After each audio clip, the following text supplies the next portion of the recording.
আসসালামু আলাইকুম রহমতুল্লাহ। গ্রাম বাংলা কৃষি ইউটিউব চ্যানেলে আপনাকে স্বাগতম। আমরা এই মুহূর্তে আছি নারায়ণগঞ্জের রূপগঞ্জে বুলাবাই ইউনিয়নের মধ্যে একটা এলাকার মধ্যে, যেখানে আপনার পুরো এলাকা জুড়ে বালু মাটি। এখানকার কৃষকরা মূলত কিভাবে ফসল চাষ করে সেই সম্পর্কে আপনাদের এখানকার যারা কৃষির সাথে জড়িত, তো এদের সাথে আজ কথা বলবো। উনি আমার দাদা হয়। তো উনির সাথে আজকে কথা বলবো। এখানে দেখতে পাচ্ছিলেন যে পেঁয়াজের চারা চাষ করা হয়েছে, তারপর লাল শাক। তো এগুলো কিভাবে চাষ করতেছে এখানকার কৃষকরা, কোন মূলত আহ, কিসের সাথে সমস্যা ফেস করছে, পানি, সার। তো এই সম্পর্কে এনাদের সাথে কথা বলার চেষ্টা করব। তো চলেন, আমার দাদা সম্পর্কে, দাদা এই সম্পর্কে কি বলেন, তো ওনার সাথে আমরা আলোচনা করি।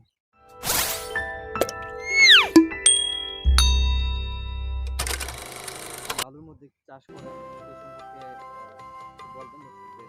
মূলত বালুর মধ্যে চাষ করি ভাই, বিশেষ করিয়া হ্যাঁ, জমির উর্বর ক্ষমতা বেশি। এটার মধ্যে তোর সার গোবর বেশি লাগে, কীটনাশক বেশি লাগে।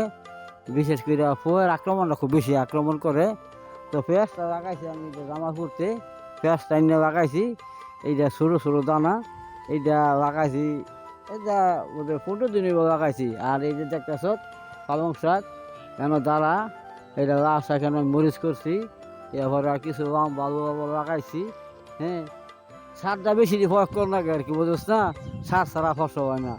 তো কৃষি অফিসারের পরামর্শে আমি কীটনাশক কম দেই, আমি জৈব সারটা বেশি দিই। যেমন মুরগির মিটার দেই, এরপরে গরুর গোবর দেই। আর পানির এবং সারের প্রয়োগটা কিভাবে করেন?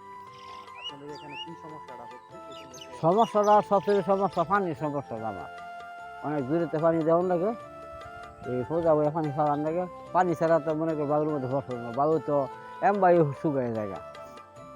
আর সার কীটনাশকের মধ্যে সবচেয়ে বেশি ফসফেট, এটা টিএসপি, এইটাই বেশি প্রয়োগ করি। আর পটাশটা, ইউরিয়া আমি দেই না।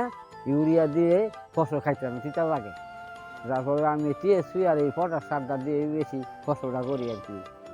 আর এই জন্য লাগাইছি মূলা, ঘুরা থুইছি, এটা পালং শাক, ওই ডাঁটা শাক, লাল শাক বানিয়েছি, মরিচ বানিয়েছি। আর এটা বস্তা শাক, কৃষকে খায়, তুইয়া শাক রাখা, এই শাকটা খায় আর কি। আচ্ছা, এই এলাকার মধ্যে কত বছর পূর্বে বালু ব্যবহার করা হয়েছে? বালু বড় 2005 শুরু হয়েছে বালুর বরফ। 2005। হুম, 2005 থেকে বালু ব্যবহার করা হয়েছে আগে 20 এখানে। বছর। এই এলাকাতে পড়ছে 2017 সালে বা 18 সালের দিকে। হুম হুম হুম। এর আগে এখানে আপনার ধান চাষ করা হতো। এই এলাকার এর মানুষ ধান এই চাষ এই করতো। এই ফসলের মধ্যে আমি পানি সেচ দিতাম। হ্যাঁ, মহসিন বিভাগ পাইতেছি ডিপ মিশিং। আমি এই সমস্ত ফসলের মধ্যে পানি পরিচালনা করে আমি পানি দিছি মানুষের জমি জমান। প্রত্যেকটা মধ্যে জানাইছে প্রতি শতাংশ 1 মণ করে ধান হয়েছে, 24 কেজি 50 কেজি করে ধান হয়েছে। অনেক এই ধান নাই আর, মানে আমরা বেকার সমস্যায় আছি, কী করে খাই আমরা। এই টুকটাক কৃষিকাজ করে চলাফেরা করি আর কি। আমার কোনো কর্মদক্ষতা নাই, মারি যাওয়া বালু ফেলায়া জায়গা বইরা হয়েছে। এই এলাকার মধ্যে যদি কিছু কর্মসংস্থানের ব্যবস্থা করা হয়, মূলত কৃষকদের জন্য যদি পানির ব্যবস্থাগুলো দেওয়া হয় অথবা সারের ব্যবস্থাগুলো দেওয়া হয়, সেক্ষেত্রে এখানকার কৃষক যারা আছে তাদের জন্য উপকার হতো। আমরা উপকারিত হইতাম যদি আমরা সরকারিভাবে কোনো সহায়তা করতো, কিংবা কীটনাশক সার ওষুধ দিয়ে, যেমন আমরা যে জমি জমার মধ্যে শেষ করে। প্রিয় দর্শক বন্ধুরা, তো উনির মুখ থেকে শুনতে পারলেন যে এলাকার মানুষের দুর্ভোগের কথা, কৃষকদের দুর্ভোগের কথা। তো এখানকার সমস্যা সম্বন্ধে আপনাদের সামনে তুলে ধরলাম। এখানে যদি সরকারিভাবে সহযোগিতা করা হয়, এটা হচ্ছে নারায়ণগঞ্জের রূপগঞ্জে বুলাবী ইউনিয়ন ৮ নং ওয়ার্ড। এখানে পুরো এলাকাতে আগে ধান চাষ করা হতো, প্রচুর পরিমাণ ফসল উৎপাদন করা হতো। তো 2018 সালের দিকে এখানে বালু ভরাট হয় আওয়ামী লীগের আমলে।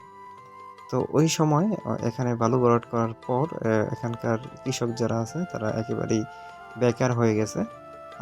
কোনো কাজই, অনেক মানুষের বেকার। ফসলের জমিগুলো একেবারেই কোনো ফসল উৎপাদন হচ্ছে না। যেহেতু বালু ভরাট করা হচ্ছে, এখন আর কিছু করার নেই। তেমনের ভালো উদ্যোগও গ্রহণ করেন নাই।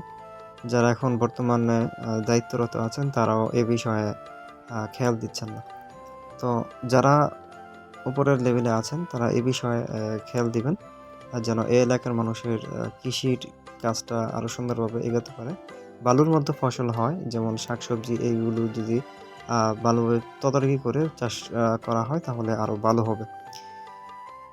তো এই ছিল আজকের ভিডিও। আর দেখতে থাকুন, আমাদের কৃষি পরিবারের সাথে থাকুন। তো গ্রাম বাংলা কৃষি ইউটিউব চ্যানেল কৃষকদের পাশে থাকবে ইনশাআল্লাহ, এবং কৃষকদের নানান ধরনের পরামর্শ দিয়ে সহযোগিতা করবেন। তো আসসালামু আলাইকুম। তো দেখতে থাকুন আমাদের কৃষি গ্রাম বাংলা কৃষি ইউটিউব চ্যানেলের ভিডিওগুলো। আর চ্যানেলটি সাবস্ক্রাইব করে না থাকলে চ্যানেলটি এখনই সাবস্ক্রাইব করে রাখুন। পরবর্তী যে কোনো কৃষি বিষয় সম্পর্কে আপনাদের সামনে ভিডিও আকারে তুলে ধরার চেষ্টা করব। সেই পর্যন্ত ভালো থাকুন, সুস্থ থাকুন, গ্রাম বাংলা কৃষি ইউটিউব চ্যানেলের সঙ্গেই থাকুন।